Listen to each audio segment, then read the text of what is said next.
Good morning. How are you guys? I'm so happy that I'm able to be outside. Okay, it's a little chilly here in Toronto. I'm not gonna lie. You can see I'm wearing my hat. I have my gloves. The sun is shining. Let's see if you can see. It's very bright. And yeah, that makes me so happy. I've got hair in my mouth. That's not a good thing. Anyways, the sun is shining and the birds are singing and I'm able to be outside because there's no snow, thank God. It's not raining. There's no ice on the ground. But I am waiting for spring. I have this feeling it's going to go from cold to very hot very quickly. That happens sometimes here. But I can still be outside and enjoy the weather and the vitamin D. I love when it's nice out because it makes me want to get up early. It makes me want to be outside and see people and smile and say hello and good morning. When you smile and you say hello to people, you won't believe the reaction that you'll get. Most people will smile and think that's so nice and say good morning back. It just makes you feel good. It makes you feel good to be happy and nice to other people. I've seen people that looked really miserable, and when I've said hello, it's like, you don't even know me and you're saying hello, and they're surprised, and then we end up talking and having a conversation. Yeah, believe it or not, me talking to strangers. Anyways, I'm gonna take my gum out. I think it's rude to chew and talk. I like having gum because for many reasons, but especially if I'm hungry, I like it. I don't know, it's a sensory thing, I guess, but it helps me. That's a tip. If you're cooking or baking or you feel a little hungry, chew some gum. Drink water, but chew some gum too. For some of you, that is. It might help, it may not. Anyways, I'm off track. What else is new, right? I wanted to say that I was reading a post last night on Instagram, and it had me thinking. It made me kind of sad. It made me feel like I could relate. It made me feel that I wanted to reach out to this young girl who posted a before and after. She's on the beginning of her journey. And she was posting pictures of her legs before and how her legs look now. And she was talking about, writing about, that is, how she's always been insecure and about her legs and never wanted to show them off because she didn't like the way she looked. It made her feel bad about herself in public. It made her feel bad just to even look at them herself. And that being on this journey, and you don't have to be on Weight Watchers to be on a journey. You can be on any journey, any health journey that you want, okay? Just because I love Weight Watchers doesn't mean everybody's on it. And I'm not sure what journey she's on. She was just talking about her weight loss and just about insecurities and how she's feeling. I have to keep switching hands because I'm using my phone while I'm walking. I'm trying to get in my steps. Do you guys have a Fitbit? Anyways, so she was talking about her insecurities and how bad it made her feel, looking at herself or thinking that people are judging and looking at her.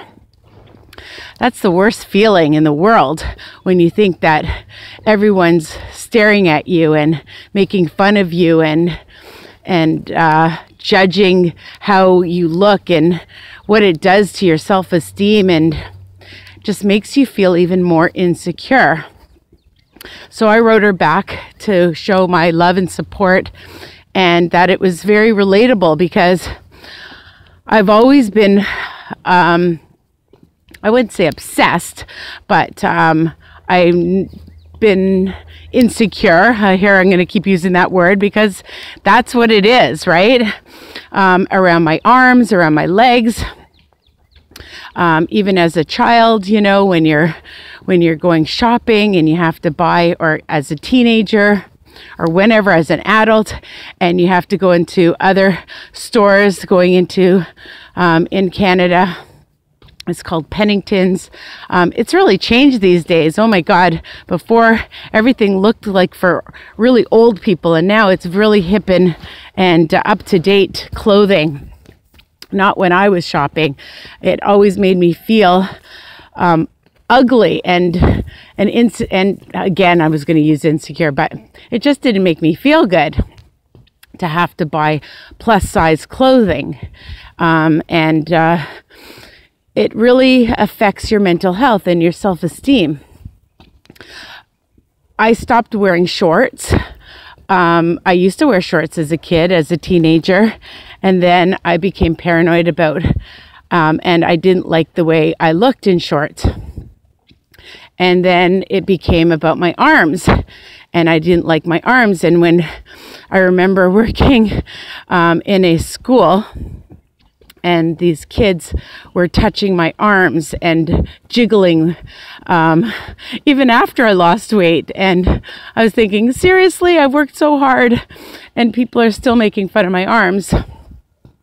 And then the ultimate happened. Oh my God, wait till you hear this story.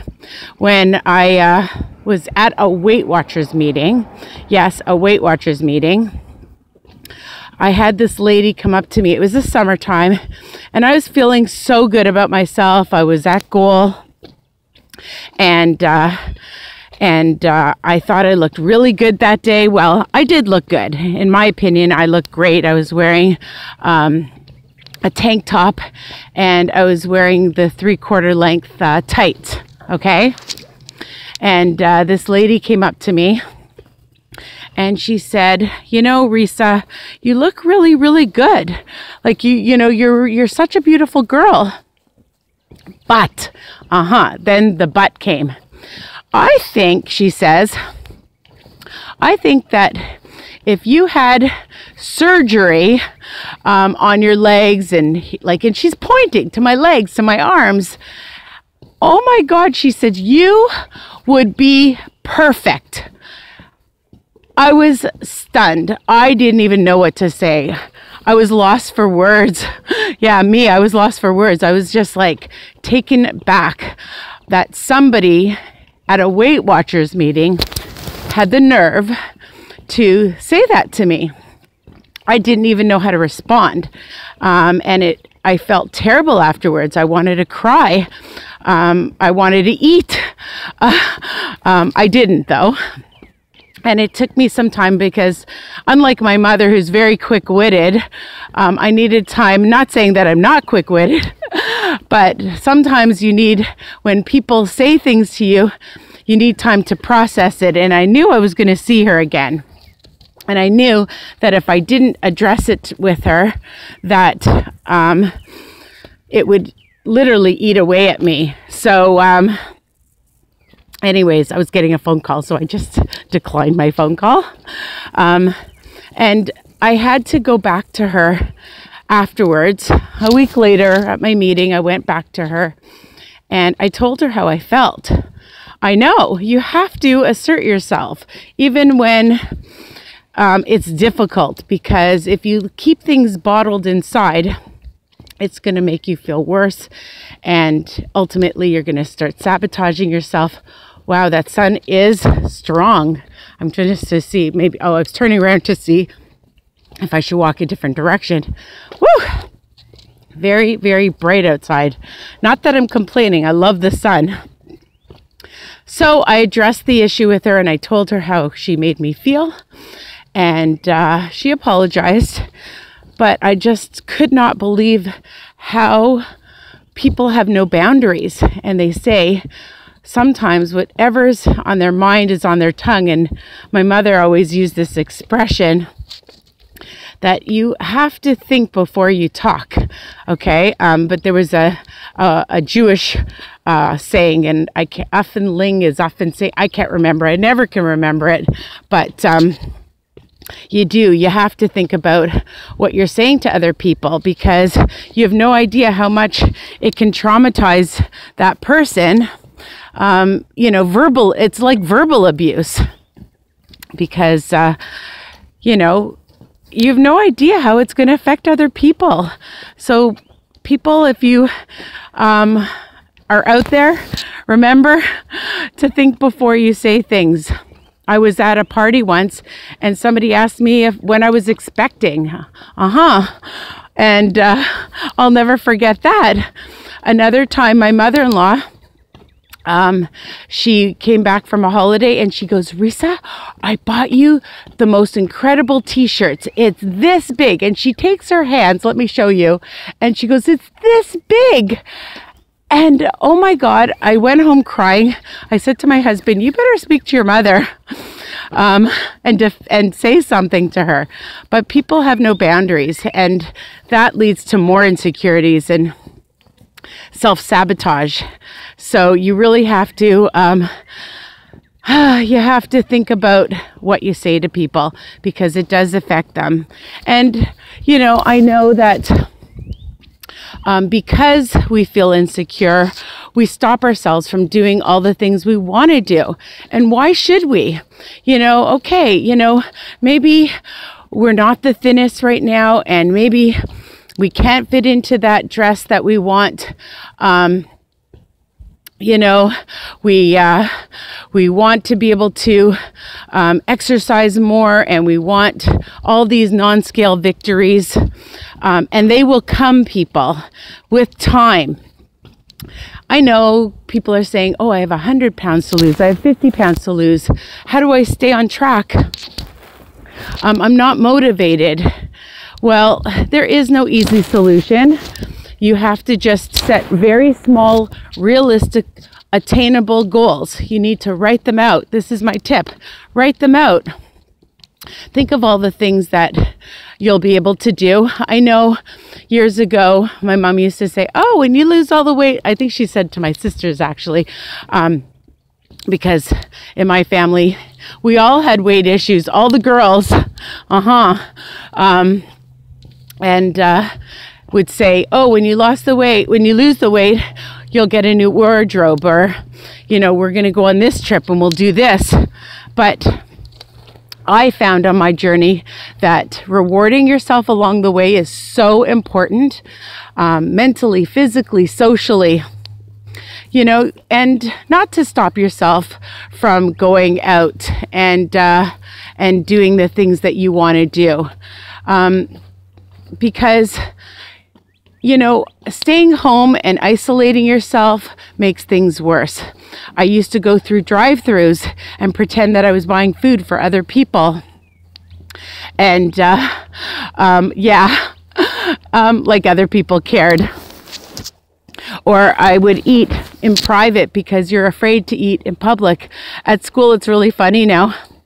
The teachers, sometimes when they're bringing in food at lunch, or we have a weekly snack and they're going, oh, I'm just having a little bit, or this or that. They think I'm the food police, and I'm not the food police, people. I care about what you think about food, and if you want it, you should have it. Everything in moderation, right? But I care more about what I do. And ultimately, you have to think about and care about what you do.